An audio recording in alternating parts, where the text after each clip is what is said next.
Well, this is the last week of our vision series as we've looked at the vision we believe God has for us, as we have looked at each of the different lines, each of the different points. And so today we're specifically looking at a church that encourages others to follow Jesus. And this is the image that Laura has put. You know, it has a bunch of hands that they're all pointing to the cross as we encourage people to follow Jesus. And we want to be a church that is encouraging others to follow after Jesus. And so I do have a few outlines. Did everybody get an outline, or is there anybody who needs one as we continue along? Barry has a few extras over there, so just raise your hand if you would like one. And so the purpose of our church, and I'm just doing this each week so to get it in our heads, is to know Jesus and share his love. And then we have the vision statement that we have over the next 3 to 5 years that we are focusing on, is to be a loving church that is serving, teaching, and caring for people as we encourage them to follow Jesus. And so we want to be a church that is loving, one that is serving, one that is teaching the Bible, one that is caring for others. And then, as I said, our point today is a church that is encouraging people to follow after Jesus. And when we think about those lines, why do we want to be a church that is loving? Just think about that for a moment. Why? Why do we want to be a church that is loving? Right? It's the greatest commandment. Well, it's nice to be part of something when people are loving, isn't it? When people aren't so loving, that makes it a bit more difficult. But why do we want to be in a church that is serving? All right? You don't have to answer. These can be rhetorical. If you have an answer, feel free to throw it out. But these can be rhetorical. Why do we want to be a church that is teaching the Bible? Does it matter what we teach? Hopefully you say yes. It's not a trick question. Why do we want to do that? And why do we want to be a church that is caring for others? Right, and I'm going to suggest that there are 2 reasons that we want to do those things. Why we want to be loving, serving others, teaching the Bible, and caring for others. The first one is because in doing these things, and this is the first thing I think you can fill out on your page, we can honor and obey God. Right? So we be loving, we are serving, we are teaching, and we are caring, because all of these are things that God asks us to do, and we can honor him and give him glory when we do those things. And so that is one of the things we can do. And Matthew 28, 19 and 20 tells us, "Go therefore and make disciples of all nations, baptizing them in the name of the Father, and the Son, and the Holy Spirit, teaching them to observe all that I have commanded you. And behold, I am with you always to the end of the age." So we're doing those things because we want to proclaim the gospel. We're obeying God's commands. But there's a second reason. And our second reason is that in doing these things, we can point people to Jesus. We can show people who he is. We can hopefully allow those people to come into a right relationship with Jesus. You know, if we think about what happens if someone does not come to faith, you don't have to shout it out, but just think about that. If someone's not coming to faith, the outlook that they have is not real good. But we, as God's people, ever since the first disciples, as Jesus ascended, he gave them that mission to share the gospel message. Why? So that people can come to faith. So we might point people to Jesus. We can't save anybody. I can't save anybody. You can't save anybody. But what can we do? We can point them to the one who can save. And it's great for us to think I was saved because of someone's ministry or someone's message, or someone was willing to share that truth with us. And that's wonderful, but those people didn't save you. Jesus did. All we do is we point people to where they can find the person who can save them, who is Jesus. And part of the passage that Hannah read is our passage this morning, verses just 14 and 15. How then can they call on the one they have not believed in? And how can they believe in the one whom they have not heard? And how can they hear without someone preaching to them? And how can anyone preach unless they are sent?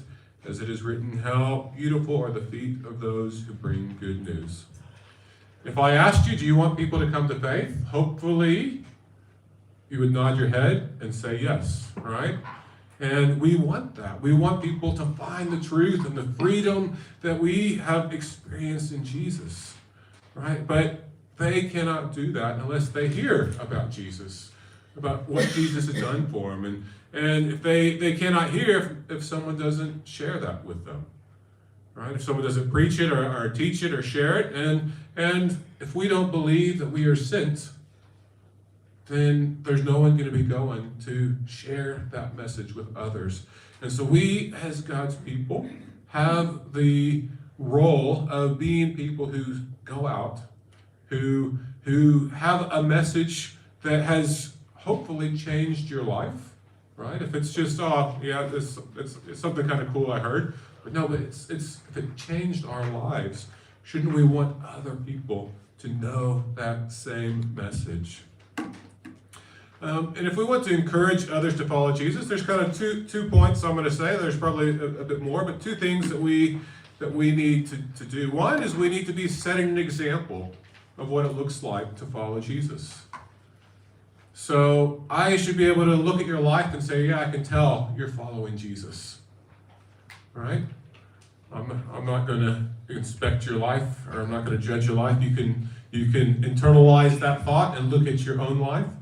But what evidence is there? What is the example you're setting? Well, ultimately, the example we are setting should be the way we believe Jesus should live, right? So we should be looking at Jesus, trying to line our lives up, and so our life, if we are following after him, should begin more and more over our lives. The older and older we get, the longer and longer we've been a believer, to look more like Jesus.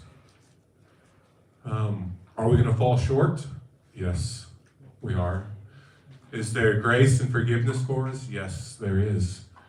But we should be desiring to more and more represent Jesus. And we need to be able to explain to people what following Jesus is. Right? So you set the example with the way you live, the way you talk, the way you interact with people. And second, then we need to be able to explain, what does it mean to follow Jesus? If you go to Bernardi's after the shops today, which I know half of you will, right? And someone walks up to you, oh, did you go to church today? And say, oh, yeah, I went to church. What does it mean to follow Jesus? Could you answer that? Right? So we need to know, what does it mean to follow Jesus, and be ready and willing to explain that to them. Right? I'm not going to just leave you there, right? In case if you're having some questions, that would, I kind of know what it means because I am a follower of Jesus, but I would, if when put on the spot, might struggle. So let's look at what does it mean to follow Jesus.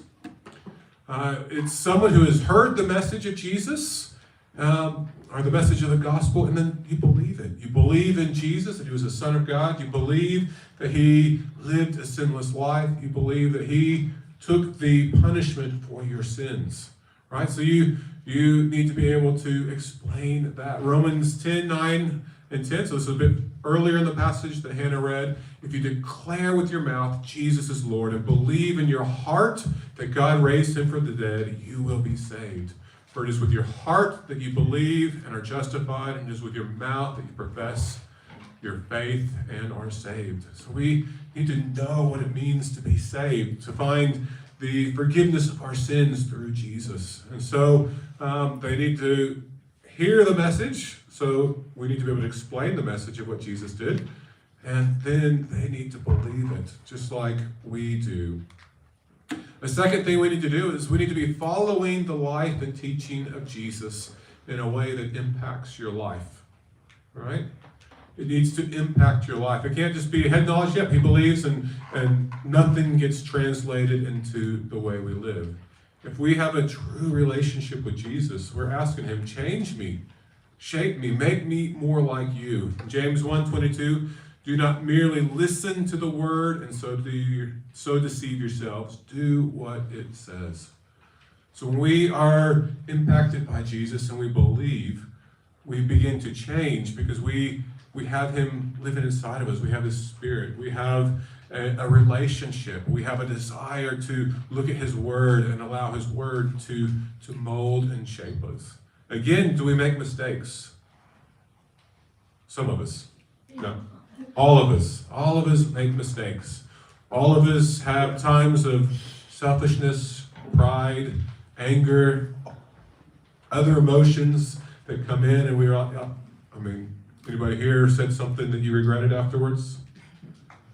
Okay, just Judy. Okay. Judy, it's just you and I. I'll raise my hand with you. Right? We have all said things, and as soon as it comes out of our mouth, we regret it, or sometimes it takes us some time to cool down, or time to process it, and we regret it. Right? And so, God's word needs to, and our relationship with Jesus begins to change our lives. So if I'm following after Jesus, it means I'm following. Who here has ever played follow the leader? Yep. Anybody who's ever been a kid has played follow the leader, right? And what does every kid want to be? The leader, right? But we are not called to be the leader. We are called to let Jesus be the leader, and we are to follow him. And so as we're following after him, we're learning and growing and hopefully shaping our life to look more like him. And what it should look like is a bit like an apprenticeship, right? An apprenticeship of Jesus, of where you are reading what he did in the Gospels and translating it into what that might look like in your own life. You're looking at the way he treated people and think, how can I treat people that way? We look at the compassion he had, or the desire to do his Father's will. And we look at those things and say, you know what, that is a pretty good trait. That is something I should do. We read the prayers that Jesus prayed and thought, you know what, I should be praying like that. And so that's what it means to follow after Jesus. We've apprenticed our life after him. How long should you stay an apprentice? Forever, right? Until we can be the master, right? So if you go an apprentice for an electrician or a builder, at some point you've learned enough to master it, and you can become a full electrician or a full builder or whatnot. And then what do? You take on some apprentices after you've had a bit of experience so that they can learn from you. But with our apprenticeship to Jesus, I've not arrived yet. I am always going to be an apprentice of Jesus. So that means I always need to examine my life and say, how can I better line up with Jesus? I need to read the Gospels or in the teaching or Paul's teaching.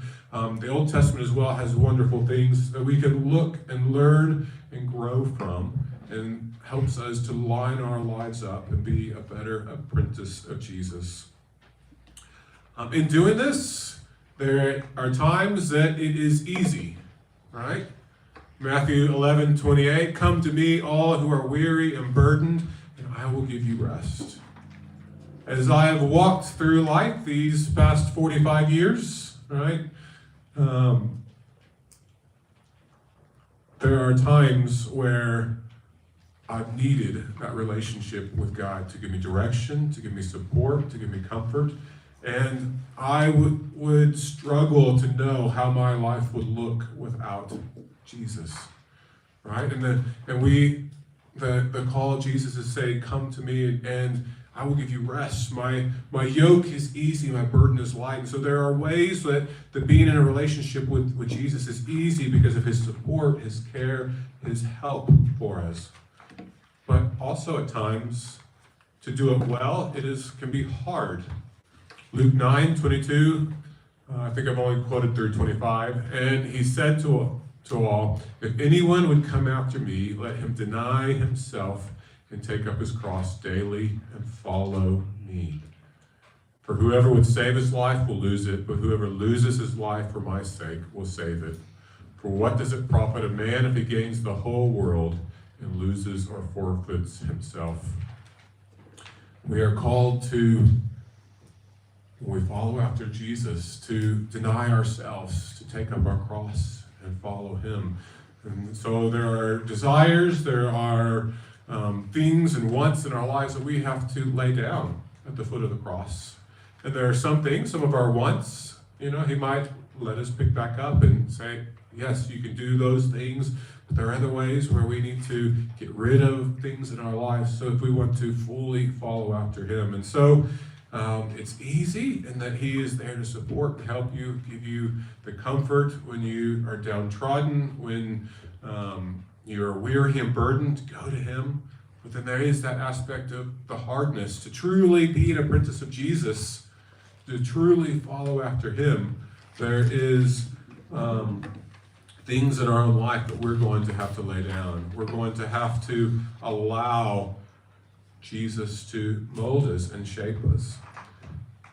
So if we think about those things, if that's what it means to follow after Jesus, how does the world look as far as followers of Jesus? It's just a bit of I'll give you a moment to kind of let that soak in. So currently about 33% of the world's people identify as Christian. But in saying that, some of those would be cultural Christian, not Christian because they have a true relationship with Jesus. So there's a difference between, oh yeah, there's probably a God out there. Yeah, I'll say I'm a Christian. I believe in God. And actually knowing what Jesus did, letting it change our hearts, believing in truly in our hearts and living after him. And so by estimates of this comes from the Joshua Project.net, if you want to look at this. And it looks at all the unreached people groups all around the world. But they would, by their definition of being a true follower of Jesus that is trying to grow in their walk with him and living out their faith, they would say about 10% of the world. It doesn't have its own little thing, Australia. I'm guessing we're probably in other Asia, as far as where... Pacific. I thought that North America or Pacific. Okay, and Pacific, yeah, I didn't see that in Pacific. Yeah, so we would be, for better or worse, we're stuck with North America, right? There's kind No, we love it. Okay, there's parts of it you like, yes. So only about 10% of the world would be a true follower of Jesus, and that they have a relationship with God, truly trying to follow him. And again, all of these statistics, some are done with surveys, some are done with other research, but there is much of the world that still need to hear the gospel message, that we need to be encouraging. And so that's a big picture of the world. How many of you are going to go out all over the world to do this? Okay, Paul is going. Yeah. All around the world, all the way to Perth, right?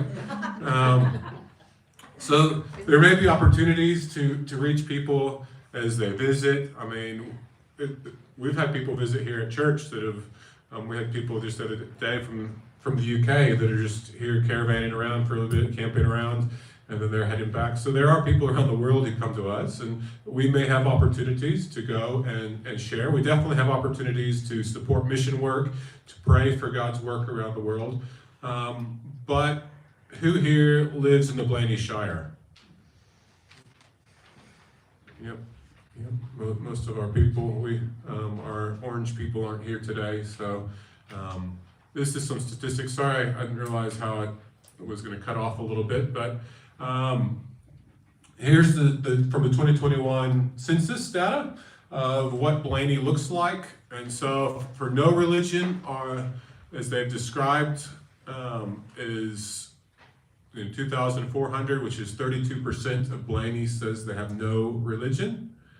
24.7% says Catholic. How many of those 18,050 Catholics are at the Catholic Church today, you think? 1,800, maybe. 1800, you have a few might be away, 50 away. Instead of 18,000. Oh, sorry, 1850. I don't know, someone want to go peek in their door? The 50, not the 1800. Yeah, maybe 50 of the, in the 1800. And that's because some of those relate to those people who I said are probably Catholic by religion, or sorry, by culture, because that's what they've grown up, but aren't truly Catholic. Same with Anglican. Anglican are almost 20%, so 1481. I doubt Wally has that many people at church this week. So I think they have around 20 to 30 people at their services on a Sunday. There's more at the church in Millthorpe. So there are a lot of those people who identify as that, but they are not true followers of Jesus, or at least they need to have their faith reinvigorated, right? So some of those, even, I'm not saying you have to go to church to be saved, so please don't hear that in what I'm saying. But there are a lot of people who identify as something who are not true followers of Jesus. So United Church says 4.9. Baptist, so we have about 80 people in our church who come somewhat regularly. So if you put on the census that you're Baptist, I'm not sure what you put on your census, we would have about 1% of the Blaney Shire as Baptist.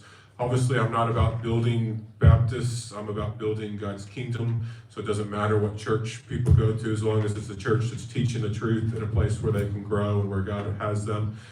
But so if you said on any given Sunday, we had 200 people in our community who are in church. We're looking at maybe 3% of the Blaney Shire who are in a church on a Sunday, or maybe it's 400, maybe it's close to 4%. I'm not sure the exact number, but there is a huge mission field out there. Would we not agree with that? Yeah. Whether people are love God but have been hurt by the church, so some of the people on there would follow in that category, and we need to help, give them an appreciation for God's church, and that the church can be loving, caring, serving, teaching, those things that we are called to do. And there are going to be many people who think that they're saved because, I've been raised Catholic. I was, sprinkled as an Anglican baby, so I'm good, right? But they don't truly know what it means to follow Jesus. And so when we say we want to encourage people to follow Jesus, we have 95% of our community that is not probably in an active walk with Jesus. And we have a number of people who identify as religious, who, with an invitation, might be willing to come. So if you take that, there's almost 68% of Blaney, which is saying that they are some sort of Christian, right? If you just subtract the no religion, I think there's another grouping that doesn't show there, which would be like spiritual Hindu. There's a grouping that would be less than the Uniting Church, so there's another little bit. But there are many people in our community that we have the opportunity to share the gospel message with, that we can do that we want to encourage them to follow after Jesus. How well are we doing in reaching that group? Okay, I'll just leave that there.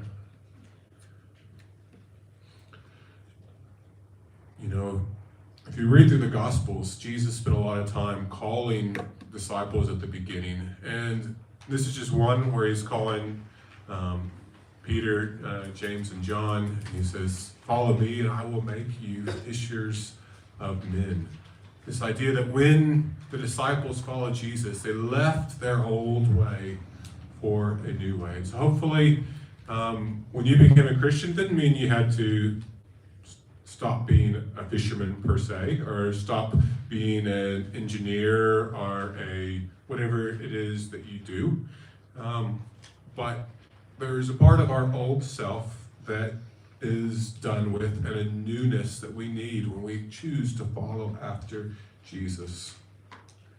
And that's what we need to be encouraging other people. We need to encourage them to experience who Jesus is and let His Spirit change them.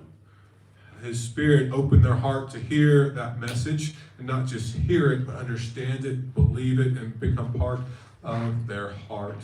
And so how do we do this? If it was just very quiet when I said, how are we doing with that role of reaching the other 95% of our community? There are two models we can use. One is a church model where we decide this building, our Sunday mornings, our events that we do is the thing to be at, and all you do is go out and invite people to come to church. Right? So the church becomes the be-all and end-all as far as the organization, and the goal is just to get people into these doors. Right? And there are positive things with this model. I'm going to have two models, right? But the good thing is perhaps there are people who are willing to invite somebody, but not confident enough to share the gospel message. And so you take them to the place where they can hear the message, and hopefully Sunday in, Sunday out, they will be able to hear the message of who Jesus is, right? The problem is, if this is our only model, then we need to keep doing things bigger and better so that we can attract people. More programs that we run so that people can come, more events that we can do. But as a small church, we can't just keep doing more and more, right? So this is still a good thing, and thanks to George's request, we have a little invite that you can give out to people. So it's still a wonderful thing to do, is invite people to church. But if that is our only way to reach that 95% of our community, then we're not going to do a real good job of it. So this model is one we do use and we will continue to use, but there needs to be more than just that. The second thing is for us to be equipped and trained as the church to go out and share. Right? So you come to church on a Sunday, you hear a message, you sing some songs of worship, you talk with other people, and through that energizes you, it helps you to be able to go out and live your life in a way that encourages people to follow Jesus. If I asked you to think of the last month, and you don't need to show any hands or say anything, in the last month, how many spiritual conversations have you had with somebody outside of church? Just think. You don't have to say. Right? So if we're equipped here to go out, the idea is that we would be able to go out and have some spiritual conversations. If we are living our lives the way we should, that is an example for Christ, hopefully that might just cause people to ask questions maybe, but we need to be a bit more proactive than that. We are called to be the salt and the light, that we go out and represent Christ. And so if we want to begin to encourage people to follow Jesus, one, by having a good church service and Sunday, and when people come in, they feel welcomed and they can hear the truth and grow. But where do we start? Well, hopefully we start with prayer. We start with prayer. We should be praying as a church or as an individual for people that we know don't know the Lord, who we would like to know the Lord. Does anybody here have a list of people that come to mind when I say, who would you like to see come to faith? Hopefully, if we took the time, some people probably already have, but some of you, if you took the time, you'd be thinking, oh yeah, I really care about this certain person in my life, whether it's family member, whether it's a colleague at work, whether it's a neighbor, a friend. Hopefully, if we truly love and care for them, if they don't know Jesus, then we would have that desire for them to come to know. And so we can start by praying by name, pray, God, I pray for so-and-so. I would love to see them come to faith. Lord, give me opportunities to share. I'm going to put up a little, the other way is find ways to share, if you want to fill that in. But I'm going to put up a diagram. I'm going to see how good it showed up here. I did it in Word and then copied it and pasted it into PowerPoint, so I'm not sure. Yeah, it's a little bit difficult to read. So last year, most of our leadership and a number of people from church went to something called the Common Ground. And it was a conference in Orange, a Baptist conference with all the other churches. And I know we encouraged you last year. It's again in this year in June. We'd love to see more people come to it. But the speaker there shared this square, right? And I think it's very helpful for us. And I'm just going to go very briefly. Hopefully in the coming months, we'll get it out there a bit more for us to think through. And this is He's part of a group called Building a Discipleship Culture, and this is something that they use. It's kind of like a conversation square that we can have with people. So that top line, it says casual conversations. How many of you can have a casual conversation with somebody? Hopefully that's all of us, right? Oh, nice weather we've been having. Yeah. What do you do on the weekend? Right? Casual conversation. And they're the people we think when I said, who would you like to come to faith? Well, you can have a casual conversation with them. That's great. A lot of times our conversations start casual. Even when we see someone that we have a deep relationship with, isn't it? We start shallow and then we go deeper. So in that, you might have several casual conversations with people. Then down the side, it says meaningful conversation, right? So after you get to know somebody a little bit, have some casual conversations, and then at some point something will come up in their life and it becomes a meaningful conversation. Oh yeah, I found out last week that my parent is in hospital. All of a sudden that casual conversation has just become meaningful, right? There's a question mark in between the two. The question mark means is that we can ask questions to help go from one to the other. When someone shares something in a casual conversation and we ask a question, it might all of a sudden be able to get a bit deeper. So we can have some meaningful conversations. And we might, go back and forth between that for, months with a neighbor or someone talking. And then all of a sudden, the bottom is spiritual conversations. Then we can have some spiritual conversations with people as things come up, whether that question mark is, oh, can I pray for whatever they share with you that's going on that's meaningful? Can I pray for you? All of a sudden, what's been a meaningful conversation could turn into a spiritual conversation. I can't remember ever having somebody say no when I said, can I pray for that? No matter what that person's background is, hey, can I be praying for you? They may say, I don't know if they're doing any good, or sure, whatever you want to do, but I've never had somebody say, no, don't pray for me. Right? So we begin to have some spiritual conversations, and as those develop, you're able to go into that final thing, which is kind of a discipleship conversations where you go a bit deeper, and they can ask when they're ready. You have a few spiritual conversations, and when they start asking more questions, it can be turned into a discipleship conversation. The problem is most of our relationships stay on that top part, right? And then if we go to the next level, we have a few less people that we could go from just a casual conversation into more meaningful.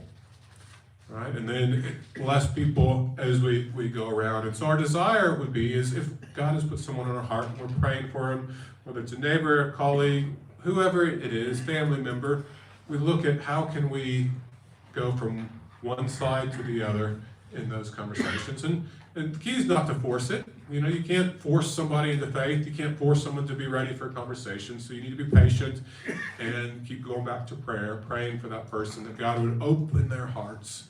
This is just a very simple tool of how to share the gospel with somebody.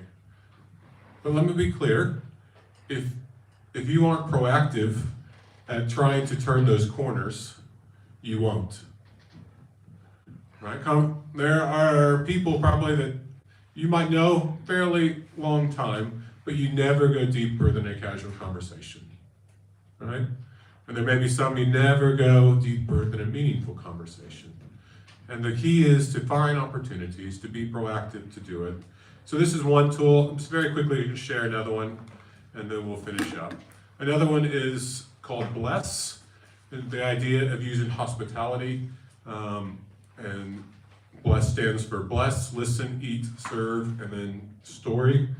It's just this idea that if you would show hospitality towards someone, invite somebody for a meal, for time, you bless them, and just that you open that with a prayer and pray for the people with you. Oh, or just bless the people as that are here today as we share this meal.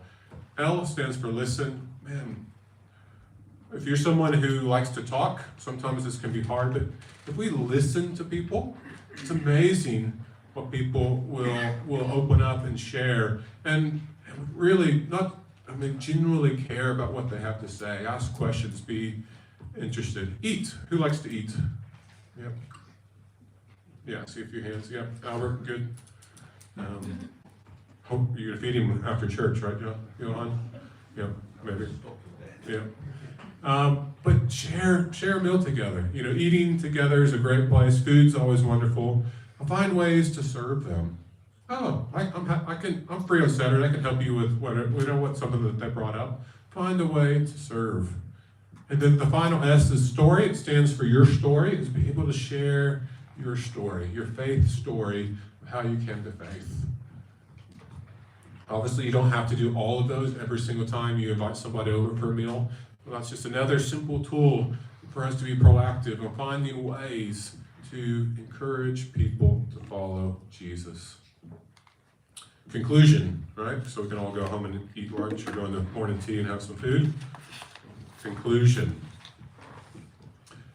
So first question I want to ask you is for you to think about, what steps do you need to take to better follow Jesus yourself? Right? If my life needs to be an example, if my life needs to point others to Jesus, what steps do I need to take to better follow Jesus on my own? Read some more, pray some more, find ways to get sin out and positive teaching in, right? Who do you know that you want to become a follower of Jesus? Right? Some of you, when I said that, or just straight away, they knew people. They had people that they were praying for and knew, and they want to see come to faith. Right? So, who do you want to become a follower of Jesus? Feel free to write that down next to that question. I know there's not a line, so you can, for all those OCD people, right, where there's no line, but who do you want to become a follower of Jesus? Are you praying for them? Oh, I want so-and-so to come to faith. Are you praying? No. Right? Well, do you really want them to then? If I can't save somebody, and I know God's the only one who can, then who should I go to if I want them to come to faith? God. So are we praying for them? I'll just encourage you, because I know there are people who've been praying for years and years for family members or friends to come to faith. Just encourage you to remain faithful. God hears that. And you never know when that person's going to have that God moment. So, but be faithful, keep praying. And then what can you do to encourage them to follow Jesus? Maybe you need to find ways to not be stuck in that conversation, move it along to have some meaningful conversations. Maybe you need to invite them to church. Maybe they've shown enough interest where if you invite them, hey, we've got such and such on, I want for you to come on a Sunday. Oh, we've got Easter coming up. And who doesn't, consider coming to church on Easter? Right? So there's opportunities. So what can you do to encourage them to follow after Jesus? As we finish with our one thing, I realized after I printed it that I deleted my one thing off, so you're going to have to again write where there's no lines. But if you want to write on there and think through, what is your one thing for today? What is God challenging you on? What's maybe one thought you have, one question you have? And write that down or think about it. We're going to have 1 minute to do that, and then we are going to share with the people next to us what our one thing is. And this little thing after church that we do, and it's kind of uncomfortable, this is training for when you're talking with that person that you've been praying for, and it comes up in an opportunity, and you have had practice sharing about what God's talking to you about on the Sundays, and then all of a sudden it becomes more natural to share things with the people around. So, Albert, can you go to the 1 minute countdown? You got 1 minute to write your one thing.